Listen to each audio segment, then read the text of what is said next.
Being the probably most anticipated unit since the very first beta, Hoyo has finally blessed us and cursed our wallets because our favorite office fox Void Hunter girl Miyabi is finally here and she effectively brings with her a new element called Frost. Unfortunately or fortunately, depending on your polychrome count, she only really shines in one specific team. Is what I would have said, but that is not true. However, she does really want her weapon though. But we will touch on that more in the weapon and team sections. First, let's cover her kit and how she plays, her best weapons, disk drives and disk drive sets, her main and substats, her team set combos and Mindscapes, what Frost actually is and how it works, and lastly, let's also talk about her pros and cons. Welcome, I am Rivenous and this is your complete guide to Hoshimi Miyabi.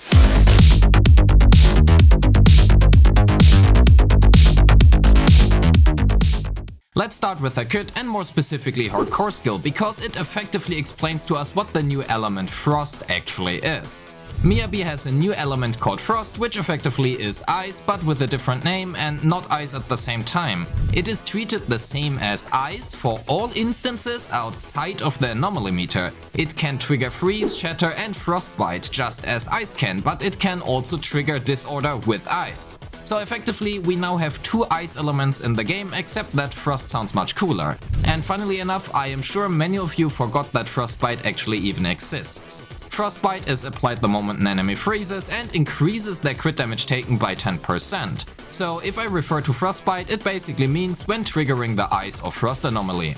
Regardless, back to her core skill. When Miyabi deals frost damage, she applies a debuff called Ice Fire to the target, that is this blue fire right here. If Miyabi hits a target with Ice Fire, she gains additional frost anomaly build-up rate equal to her crit rate but a maximum of 80%, and if she triggers Frostbite, the Ice Fire debuff will be removed and Frostburn Break will be triggered. Frostburn Break does damage, prevents that Ice Fire can be applied and increases the entire team's anomaly build-up by 20%. Frostburn lasts as long as Frostbite does, so by default 10 seconds, but triggering another anomaly effect, for example Burn, will remove Frostbite and hence also Frostburn. Lastly, triggering Frostburn will also grant her 1 stack of Fallen Frost. We will talk about that in just a bit. This basically means we want to make sure to hover around 80% crit rate at all times, and as previously mentioned already, without her signature weapon you will have a really hard time with her, except if you have really good substats. For her additional ability we want to make sure we have either a support character or an agent of the same faction in the squad, because you cannot miss out on this one. It flat out increases damage dealt by your enhanced basic attacks by 60%, and furthermore, and honestly even more importantly, whenever we trigger a disorder effect, Miyabi will gain 2 stacks of Fallen Frost as well as a 30% ice damage res ignore on her next enhanced basic. This additional core is absolutely nuts and in fact a 23% damage difference, if you are using her signature that is. Anyway, let's talk about this mysterious Fallen Frost. Fallen Frost is her unique mechanic and you want them because it allows you to enter the Shimotsuki stance, which is just a fancy name for her enhanced basic attack. During the stance you will consume Fallen Frost over time, and depending on if you consume 2, 4 or 6 stacks you will unleash a powerful slash forwards, dealing damage that rivals other characters' entire kits. A level 3 charged enhanced basic attack Shimotsuki has a motion value of 4000%.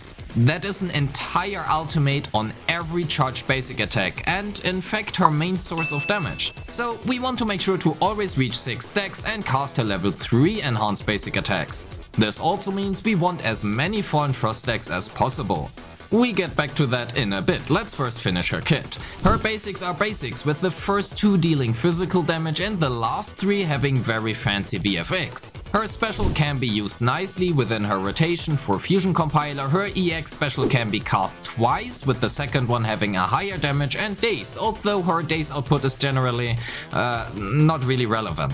Both EX special will cost you 40 energy, they deal damage, surprise, and more importantly give you 2 stacks of Fallen Frosts. Her dodge dodges, her dash attacks, her dodge counters, her chains, and her ultimate does what an ultimate does, which is, well, deal a lot of damage and look very cool, but more importantly her ultimate will also grant you 3 stacks of Fallen Frost and increase her ice damage dealt by 30% for 12 seconds. Her quick assist, defensive assist and assist follow-up exist, and aside from that we will use them within her combos and, well, she has a lot of them. but more on that in just a bit. That also honestly already covers her kit, so let's quickly summarize on how we get Fallen Frost stacks, cause that is basically the only relevant part of her entire kit. We have 2 stacks for each EX special cast, which we can do safely twice within one rotation, 3 stacks from her ultimate, 3 stacks when she enters the battle, 2 stacks every time a disorder is triggered, and 1 stack every time Frostburn is triggered. That makes 10 stacks in total as a baseline, and we can easily achieve 2 further stacks from triggering 1 disorder and possibly 1 Frostburn, which makes 13 stacks in total, which in turn again allows us to cast her enhanced basic level 3 twice. However, do you remember who is really good at triggering disorders? Yeah? Right, it's Yanagi. And now that ultimates can be used individually, that means Yanagi alone can give her 6 further stacks just by existing and pressing EX special twice and ultimate once. That does not include any other disorders we can trigger by other means. This makes Yanagi by far her best teammate, and she alone allows you to securely cast her enhanced basic level 3 thrice per rotation.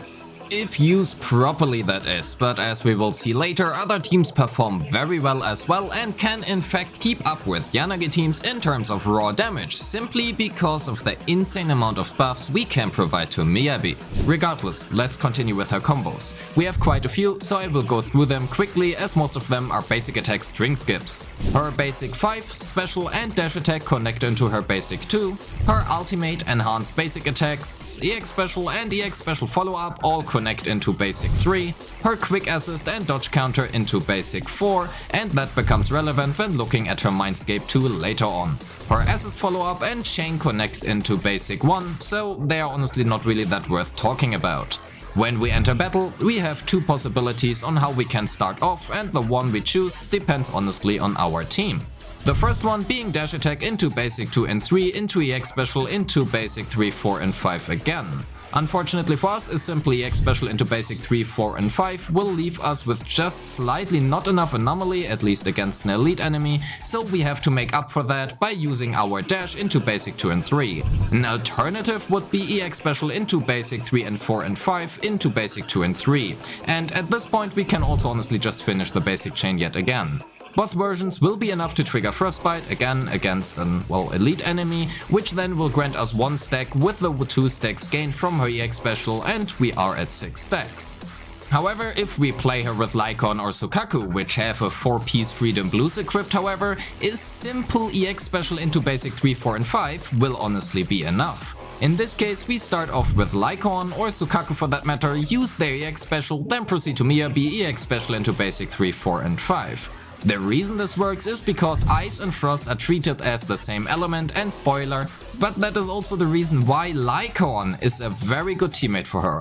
He provides some necessary days as well as a Ice Red Thread and can use Freedom Blues to help out with exactly this specific breakpoint, which becomes even more important after the first Frost anomaly has been procced. Anyway, there is only one way to get 2 enhanced basics level 3 into the enemy stun window, and the only way we can accomplish that is by triggering the stun using her enhanced basic 3. So we start off with her enhanced basic 3, trigger the chain, into the team chains, into her ultimate, into EX special, then again enhanced basic level 3.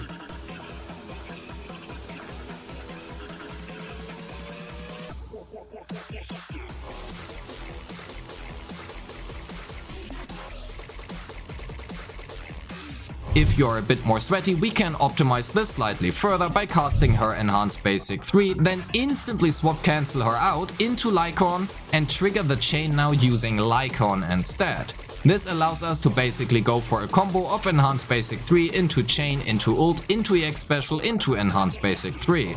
This effectively grants us 1 additional free chain from Miyabi. Also, please keep in mind, I am just using Lycon as an example here. Skipping Lycon chain and instead using, for example, Yanagi's is much better. But you get the point. Also, since her ultimate grants her 30% ice damage bonus, the enhanced basic after her ultimate is more important than the ones before. And don't forget, we have the ultimate changes, so your support can now give 30 energy to Miyabi, which you can do before entering the stun window, so you have enough for your EX special to generate enough of her Fallen Frost. For her damage distribution and skill priority, we are looking at her core skill and basics first and foremost, into ultimate and EX special into dodge and assist. Because Miyabi is a crit-based DPS, even though it does say anomaly, leveling her skills is a big damage difference. Again, she has really huge multipliers. Okay, now is the time. Let's talk about her weapons. Because they honestly don't look great. We have an anomaly character who wants crit, and outside of her signature, that does not exist. This is also reflected in her weapon choices with massive differences. Her next best choice is an R5 fusion compiler, which quite frankly most people will not have. And that means all other choices are close to each other, but about 20% worse than her signature. The reason here being that her signature gives crit rate, which, as we established before, is absolutely mandatory for her rotations, which means we have to sacrifice crit damage and attack percent in substats to make up for that when looking at all other weapons. In fact, without her signature, we are looking at least 14 crit rate substat rolls. In fact, Fusion Compiler can maintain its stacks, but unfortunately for us, AP does not do too much for her. Her next best choice is an Electrolugos R5, with the best free-to-play choices being an R5 Rainforest or an R5 Weeping Gemini. Also, even though I calculated Weeping with 3 stacks here, we can possibly assume 4 stacks from personal testing, which makes Weeping the best and most consistent free-to-play choice she has. But yeah, her weapon looks really good, and if you plan on, well, either going for Mindscapes or for her weapon, you probably do want to get her weapon.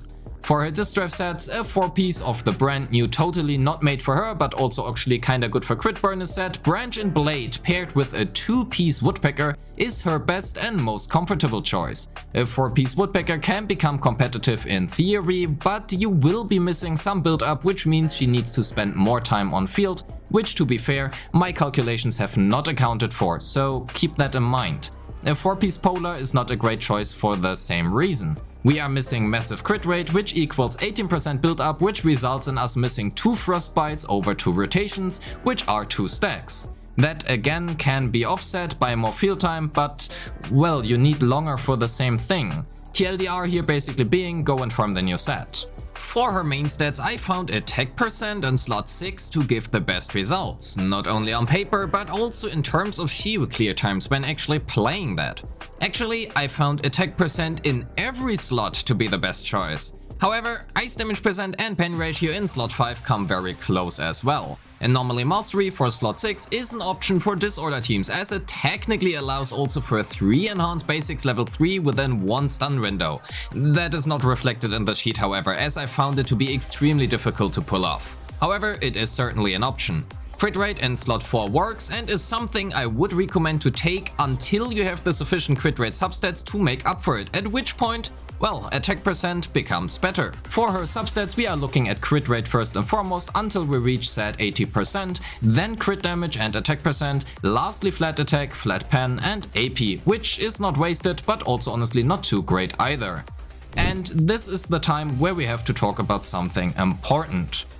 The fact that you are probably not subscribed and these videos take a long time to make, yada yada, please sub, join Discord, thank you, let's continue with our Mindscapes. They are good. Really good. Not only in terms of quality of life and damage, but also changing how she can be played. Actually, in fact, every team changes how she plays, and your crit rate does too, by the way, but honestly that is like way too much to do. And it is literally quite impossible for me to cover that without making 10,000 videos, and I frankly do not have the time for that. Anyway, her Mindscape 1 grants her 36% Def Ignore on every enhanced basic level 3 and grants the entire team 20% anomaly build up, while also removing her Ice Fire and hence Frostburn downtime. That is a fantastic quality of life and not too shabby on the damage side either. Her Mindscape 2 is, as per usual, what you are aiming for if you want to invest a bit more into her. It increases basic and dodge counter damage by 30%, grants her a flat out 15% crit rate, which really helps a lot with your substats, and every 5th basic attack grants her 1 stack of Fallen Frost. This Mindscape quite literally lowers her substat requirements a lot and allows her to be played on field as a main DPS. In fact, it technically changes her rotation and you would be able to get out an additional EBA 3, but that would completely offset the calculation chart into unrelatable and also unrelated territories compared to the previous Mindscape and her base, which is why I have not done that. That basically means this Mindscape is better than what is shown here. Her Mindscape 2 is also even stronger when played in non-disorder teams such as with Lighter and Lucy, but it still fares very well in anomaly disorder teams as well. Her M3 and M5 are surprisingly fine, which is due to the large MV increases on her Enhanced Basic 3. For her Mindscape 4, I don't know, man. It doesn't really matter too much, but if the fight lasts for a minute, the additional decibels every 10 seconds will allow for one additional ultimate, I guess. This one is really hard to evaluate on paper because depending on how you play, you will gain different amounts of decibels, and depending on that, you again may or may not get an additional ultimate out of this. So take this number with a huge grain of salt, it is kind of impossible to calculate. Her M6 is bonkers and honestly very cool. It basically increases damage dealt from her main source of damage by 30%, and you will always cast her level 1, 2 and 3 Shimotsuki all at the same time if you just simply cast a level 3 Shimotsuki. That is, again, very cool and also very strong. As per usual, don't spend money you don't have, and if you spend reasonably. A good stopping point is her M2. If you have saved a lot of polychromes and you do have Yanagi, prioritize her weapon over Mindscapes. Without Yanagi, her Mindscape 2 value is higher as it makes non-disorder based teams better. However, her M2 is also not required to play her in non-disorder teams. You will be clearing just fine. Time for her teams. First up, here are some of the possible teams I could think of which I consider at least playable. Lycorn is incredible due to him providing daze and being able to carry a 4-piece Freedom Blues, which helps her with her build up. If you do not have Lycorn, Sukaku can take the role of the Freedom Blues holder, and that also makes Sukaku my preferred pick over Lucy in a Miyabi Piper team. Funnily enough, the best clear times I got have been using Yanagi and Nicole. Lighter and Lucy also work surprisingly well simply due to the insane amount of raw stats provided, and the original team of Miyabi, Yanagi, Lycorn is a good choice as well. Burness and Lucy work too, but are a better choice after Miyabi's M2, as we can now reliably on-field her while actually also doing something as well, which this team usually struggles with. I mean, who do you want to on-field? Lucy, I guess. Yeah, so basically this means she actually has quite a lot of teams and is not necessarily reliant on Yanagi, even though Yanagi to me still feels like her best teammate. Lastly, I want to give a special shout out to Miyabi, Yanagi and Burness. That team has been my favorite from playing and has been clearing the last Shiyu in about 1 minute, and that's with a crit Burness, cause I refuse to play, well, AP Burness. Also a small note to Lucy and Burness, going for Anomaly Mastery in slot 6 is probably the right call here if you play with Miyabi. Regardless, let's finish off the video with her pros and cons, and well, let's start with her teams. Without her Mindscape 2, Miyabi is still great, and please do not feel forced to go for it. She is well playable without and can be used in non-disorder teams such as Lighter and Lucy. However, her M2 also makes these teams much better, and Yanagi is still her best teammate. She shines by far the most in Yanagi teams, but she is not required for Miyabi to be playable. Her signature is really good and, at least in my opinion, somewhat-ish required in terms of her damage potential.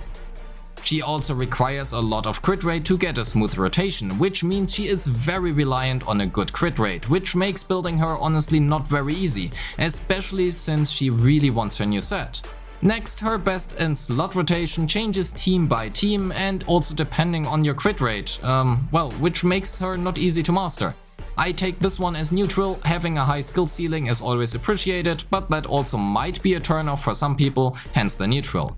Her EBA3 is also her main source of damage, and that makes getting in 2 Enhanced Basic 3s during the enemy stun window pretty important, which puts her skill floor somewhere in the middle.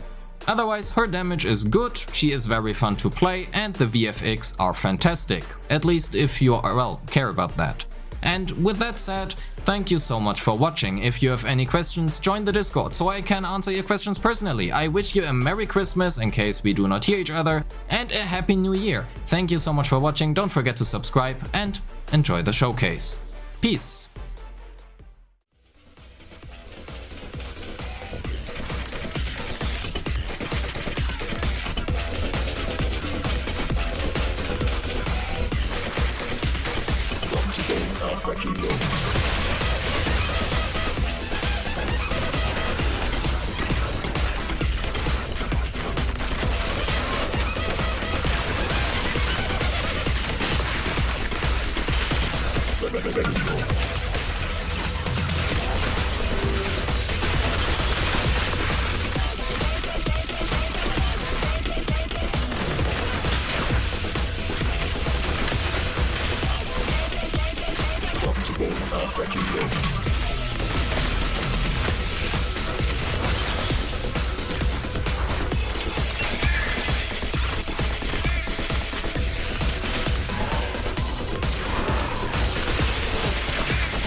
Sometimes